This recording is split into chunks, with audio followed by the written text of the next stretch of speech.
Our first meetings were always at the sheriff's department. But you think about a stool, and you think about a stool might have 3 legs. If one of those legs is missing, the program is not going to work. So you have the sheriffs, you have law enforcement, the police department, you have the seniors themselves. And then you have the agencies that work with seniors. So here we had, the AAA, we had, all of the different agencies, RSVP, we had domestic violence, we had all the different agencies that work with seniors. And then we had a very large contingency of seniors who also were there to make sure that their needs were met. And that was one of, if you don't know what the seniors need, you can't assume that you do know. And so, we started out with asking a lot of questions, what do seniors need? What are some of the, and we knew nationally what some of the things they were having to deal with, some like identity theft and burglary and, safe driving and different things like that. We then looked at how can we help the most. And so the Senior Academy was born out of that. Sylvia Comfort with DeWitt County Triad indicates the organization was created by the Sheriff's Department wanting to partner with senior support organizations to make sure their local seniors could receive the safety training they need. She notes it started in the 80s, however, came to DeWitt County in the early 2000s. And then from there, we moved to Waynesville on the 15th of October, which is also a Wednesday, same time, 1:30 to 3. And here we're going to have an Illinois Attorney General office come up from Springfield and present a scam awareness. We seem to be hitting that pretty hard, but as Sylvia alluded, and for real, it's happening a lot. So the more information we can get out, the better we feel about it. Okay, so that's the Attorney General office speak first, and then the Veterans Affairs Office will also be coming, and they're going to talk about the benefits for seniors. I think the veterans is one organization or a group we would like to get more involved with Triad, maybe have some representation and come to our meetings. So that's kind of a focus for us right now. And then in Waynesville, it's at the Methodist Church, and our great member Sherry Ross is going to do the refreshments for us, and we will also have door prizes there. For the last session, Johann says they'll shift to Farmer City Outreach on October 22nd to hear about how technology can be used to maintain independence. Seniors can also hear about recognizing the signs of financial abuse at that event. Last but not least, on October 22nd, we'll meet at the Farmer City Outreach, and that's right across from the Dollar General on Route 54. For those that don't know where that's located, 1:30 to 3 again. That program, the first one, will be using technology to stay independent. I saw this presentation, I believe, a year ago and was flabbergasted at the things and the items and the tools and techniques that they can come up with to help seeing and hearing, and they use a 3D printer to make an artificial arm even. I mean, they have wheelchairs and walkers that you can just have. I mean, they provide a lot of things for seniors. They tell you how to make a smart house with things that turn off and on if you can't really turn a light bulb button or a switch. And, it's just amazing. So to me, this is really exciting. Lynette Strode will be doing that program. She'll be coming up from Springfield. And then we'll have Charlie Stobaugh from CHELP here in Clinton. He's Adult Protective Services. And he's going to talk about recognizing the signs of financial exploitation. And we've talked about scams, we've talked about elder abuse and all that, but financial exploitation is a big deal too. Most of it occurs, or some of it, with a family member, somebody that's maybe coming into the house, has access to checkbooks or credit card, debit card, and that kind of thing. So Charlie's going to update us on that at the Farmer City on October 22nd. Our member Linda Wilson will be doing the snacks, and once again we'll have door prizes. Johannes and Comfort emphasized the Senior Academy program can provide crucial information to seniors. Learn more about the DeWitt County Triad by visiting their Facebook page or call the Sheriff's Office at 217-935-9507. While it won't rise to the level of the start of the month, the next week or so should be a little warmer than normal. Ed Shimon at the National Weather Service in Lincoln indicates an above normal trend is going to last for the week this week. Our 8 to 14 day or 6 to 10 day, which goes all the way to the 18th, much above normal temperatures expected again, near normal precipitation with a tip towards below normal. So, and then as we look even further into that 2-week outlook all the way to the 22nd, above normal temperatures are highly favored. and just near normal precip, which would be just around, we get around 1/10 of an inch of rain a day at this time of the year or so. So, in the 2-week time frame, maybe inch and a half of rain, but really not expecting that much. So we'll have to see. I think the 18th or 19th I see in the models some kind of a heavier rain hitting. Finally, that would be our big day of really some moisture hitting the ground. Yeah, it looks like that's Sunday the 19th. There's a low pressure system tracking right across Illinois, and that looks actually pretty decent for an inch in a widespread area. So it's going to take a while. That's a while away. Before that, not much at all until that weekend. According to Shimon, today should be the warmest of the day of the week, with more above normal temperatures the remainder of the week. Sure, the Columbus Day holiday looks to be our warmest day actually of the next week or so, up to 79, maybe near 80. Really nice day, sunny. But otherwise, yeah, like Columbus Day, almost near 80, sunny. The next day, sunny and 78. Wednesday, sunny and 76. It's a kind of a broken record the rest of those days. And Shimon reminds temperatures for this time of the month during the day hover in the mid 60s. Right now, we're in the upper 60s for normal highs. So, and then the lows are in the mid 40s, low to mid 40s. If you hit 70s, you're above normal now for highs. And the further above 70 you get, then by the end of the month, our normal high is 59. And this outlook went to the 22nd, which is the normal high of 63. Upper 60s, around 70 is 6 to 7 above normal, which is a lot. When you get into the fall, it doesn't feel warm, but above normal now at this time of year is really comfortable. It's not like, holy cow, it's hot out here, I got to change my plans. Above normal this time of year is just a real comfortable fall day. It remains very dry in central Illinois. Shimon breaks down the drought conditions setting up in central Illinois later this week. In the meantime, visit weather.gov/Lincoln for more things, weather, and information. Another class has been seated for the Illinois Ag Leadership Foundation. They'll graduate from the program in 2027. Among the fellows is Andy Vigna. I grew up on a farm outside of DeWitt, Illinois. Been around agriculture really all my life. Really enjoy it. Went off to Purdue to study ag, and then got married to my wife, and that took us on an ag journey across several states, including Hawaii, Missouri, Indiana, and now back to Illinois, which we're really happy to be back to.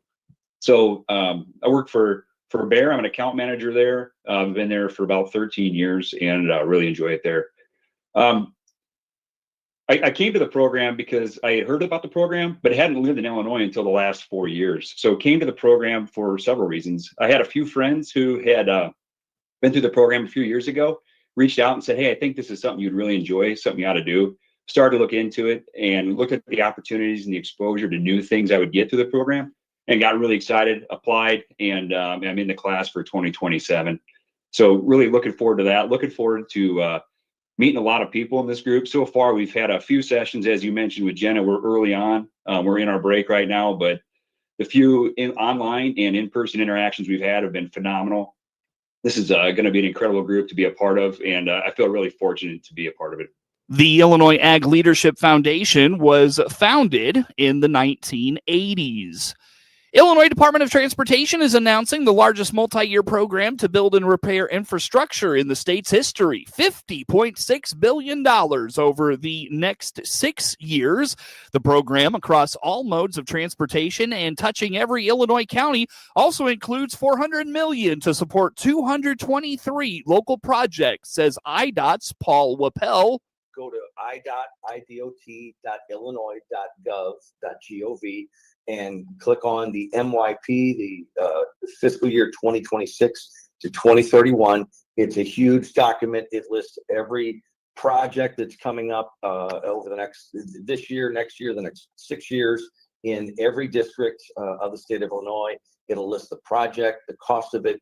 The timeline is in there for a lot of them. And it, like you said, we just announced it, and there's work going on in every county. But our website, it is a great place to look up projects that are going on in all 102 counties throughout the state of Illinois.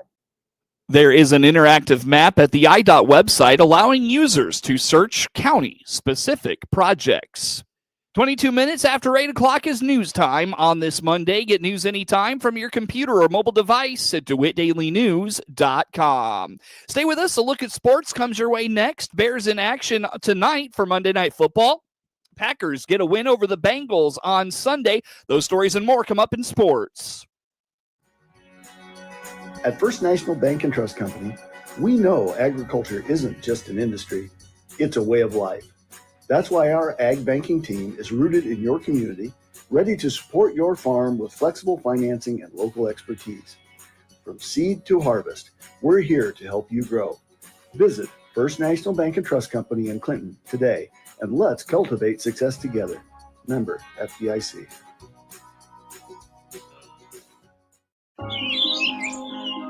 Have you seen the flamingos out at Warner Hospital? What are they doing here? They've landed with an important reminder. Think pink this October. It's Breast Cancer Awareness Month. Getting a screening mammogram can save your life.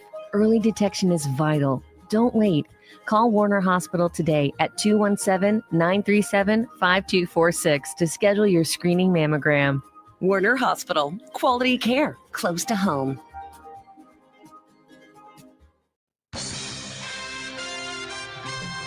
Time now for a look at sports. I'm Seth Lawrence with this report.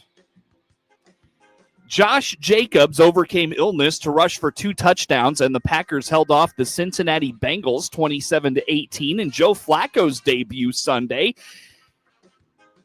Lucas Havrasik sealed the win, making the second of his 2 field goals, a 39-yarder with 1:52 to play. He also kicked a 43-yarder a day after signing with the Packers because Brandon McManus had injured his quadriceps. The Pro Bowl running back said he vomited a couple times during the game while battling the flu, but had a 3-yard touchdown run in the second quarter and opened the fourth by scoring a 14-yard burst up the middle. Green Bay's Jordan Love was 19 of 26 for 259 yards with an interception and a 19-yard touchdown pass to Tucker Kraft. The Packers returned from a bye week and bounced after squandering a 10-0 lead in a 13-10 loss at Cleveland and a 13-0 advantage in a 40-all tie with Dallas. Flacco was Cleveland's backup quarterback in the victory over the Packers 3 weeks ago and was acquired by Cincinnati on Tuesday. He finished 29 of 45 for 219 yards and 2 touchdowns, but could not quite dig his 6th NFL team all the way out of a 10-0 hole at halftime. The Bengals lost their 4th straight. Flacco became the 8th quarterback since 1950 to start against the same opponent twice in a season. After Green Bay dominated most of the way, Cincinnati cut the Packers' lead to 24-18 with 4:11 to go. Flacco threw a 19-yard touchdown pass to Jamar Chase on a 4th and 5 play, then connected with Chase on a 2-point conversion. But the Packers responded with Havrasik's second field goal in his first NFL game since a 2023 stint with the Rams. He had considered getting a part-time job as he struggled to find kicking opportunities. Cincinnati's final hope vanished when Evan McPherson was wide right on a 56-yard attempt with 41 seconds left. McPherson also made a 45-yarder with what was well short on what would have been an NFL record 67-yarder to end the first half. The Bengals were outgained 240-65 in the first half, marking the 4th straight game in which they failed to reach the end zone before halftime. Cincinnati got back into the game by opening the second half with a 17-play, 78-yard touchdown drive that lasted 10 minutes and 14 seconds. On 4th and goal, Flacco threw a 2-yard touchdown pass to Tanner Hudson, who entered Sunday's game without any catches all season.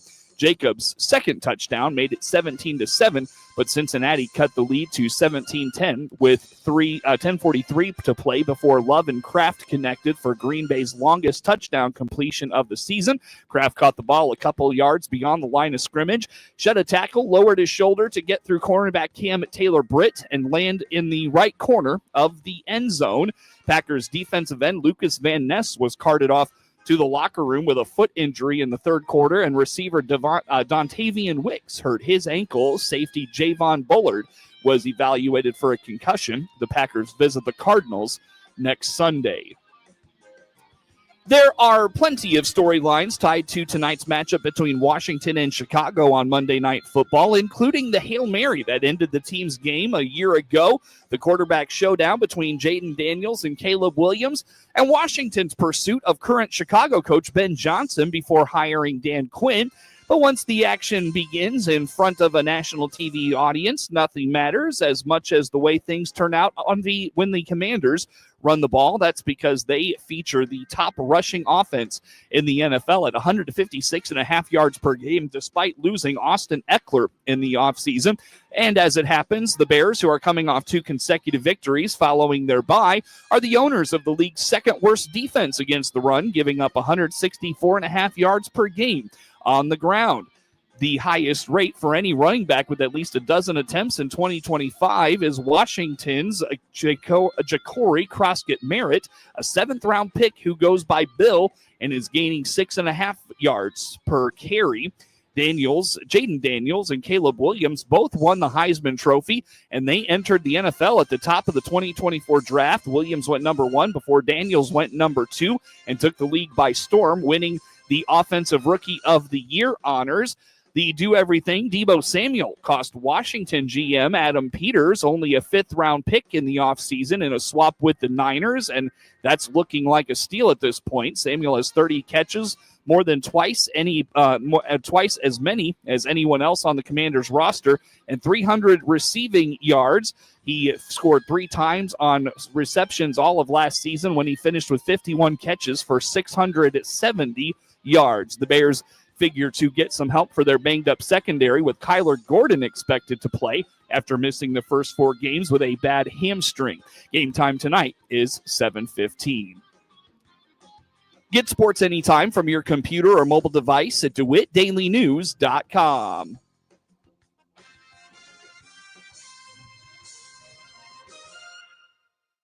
Here's Clinton Save-A-Lot owner Dave Jackson on why you should shop his store.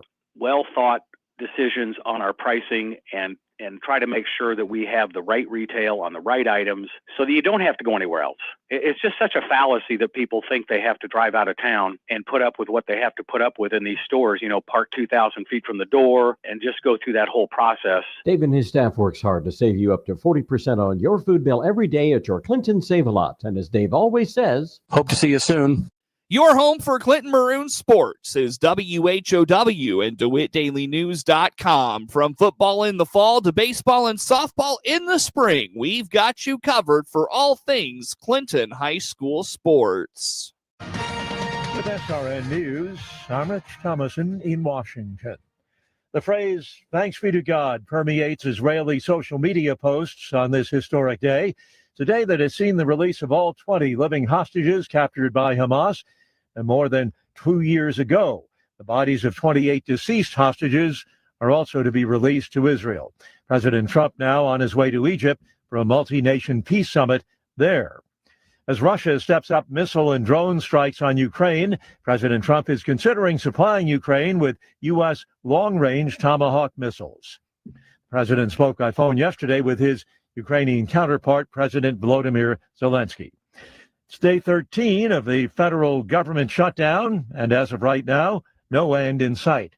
On Wall Street at the opening bell, stocks starting off the day sharply higher.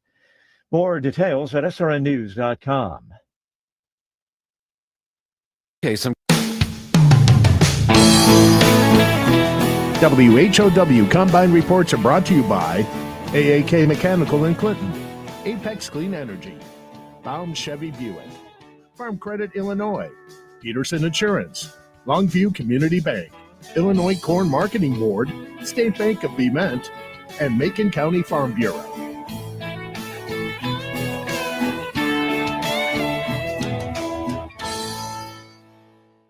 Running a farm is challenging enough without the added stress of uncertain insurance coverage. That's where Peterson Insurance Services, in partnership with Indiana Farmers Insurance, can help. Jay Peterson here. We take the time to understand the specific needs of your farm, allowing us to tailor coverage that's just right for you. Stop by our office at 117 West Main Street in Clinton or call 217-935-6605 for a quote. Your farm deserves more than just insurance. It deserves peace of mind. The 2025 Chevrolet Silverado Heavy Duty is the official truck for your farm this season. Scott Baum here from Baum Chevrolet Buick in Clinton. The 2025 Silverado is the strongest, most capable ever, with 2 heavy-duty powertrain options, innovative towing technologies, and a large and functional durabed. Silverado HD pulls up, ready to help you get the crop out of your field on your farm this fall. Now's the time to make the Chevy Silverado your farm's official truck here at Baum Chevrolet Buick, right from the start. Some say that we push the land past its breaking point, but we know that healthier soil helps grow healthier food. Our soil health initiatives are a win for families and farmers. Using no-till or strip-till, minimizing our application of nutrients, and maximizing precision ag techniques protects the land and the food on your table. Learn how the Illinois Corn Checkoff builds understanding of agriculture at www.ilcorn.org. I'm Reed Camai. In this report, we hear from Matt Bennett, who farms in Shelby County and whom I interviewed on September 19th. Any surprises or disappointments? I know you've said that things looked mostly good so far with what you had. Any surprises or disappointments otherwise in terms of what you've seen in the fields? No, I mean, in all honesty, there wasn't a whole lot in the way of surprises. We ended up, with maybe a little more yield actually than what we thought we might have after the month of August. But as far as like negative surprises, it was just, you're kind of handcuffed. Mother Nature deals you the cards and you just have to play with whatever she deals you. And that's essentially what we've gotten into here this year, is that we had the makings of a record crop for both corn and soybeans. It's just that after about the 25th of July or so, we never really got any rain. So, it made it pretty tough to, for instance, all those pods that we had built on the bean plant, and pod counts were phenomenal this year. Unfortunately, we couldn't fill those pods, and then you look at corn, we built a huge ear, lots of rows around, several rows long. I mean, it's pretty common to find 18 or 20 around and, 36 to 44 long. And then looking ahead to next year, do you expect to change any of your rotation or input plans or anything like that?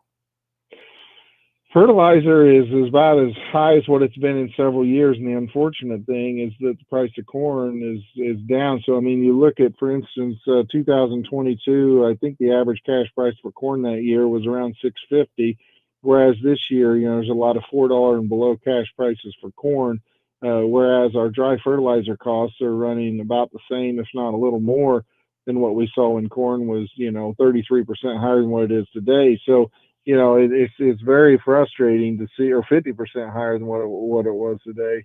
It's very tough in that situation to put the same fertilizer on you always have. So I know on our operation, we're trying to figure out, how can we cut back a little bit on fertilizer? We don't want to hurt the ground by any means, but we've had really good years. In the last 5 years, I'd say 3 of them have been really good. And so, our fertility is actually in really good shape. And I kind of look at our fertility like a bank account. We've been rewarding it well for quite some time, and so we may have to make a little bit of a draw on it this year. And that's maybe one of the changes we're going to make as far as our crop rotations go. I'm assuming that we're going to just switch everything from corn to beans, beans to corn.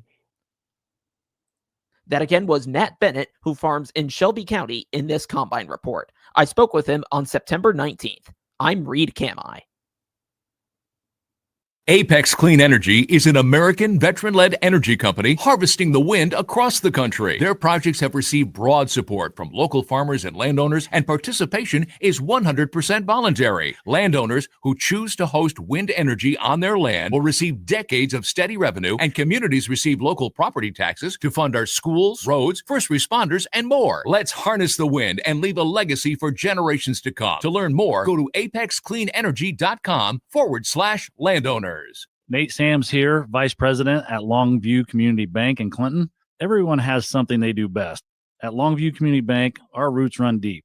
We invest in our local communities, from first homes to small business dreams, acres of crops, or pastures of livestock to put food on our tables.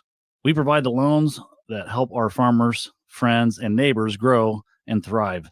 Invest in your community bank with Longview. Click our icon at DeWittDailyNews.com. Remember FDIC. WHOW Combine Reports are brought to you by AAK Mechanical in Clinton, Apex Clean Energy, Baum Chevy Buick, Farm Credit Illinois, Peterson Insurance, Longview Community Bank, Illinois Corn Marketing Board, State Bank of Bement, and Macon County Farm Bureau.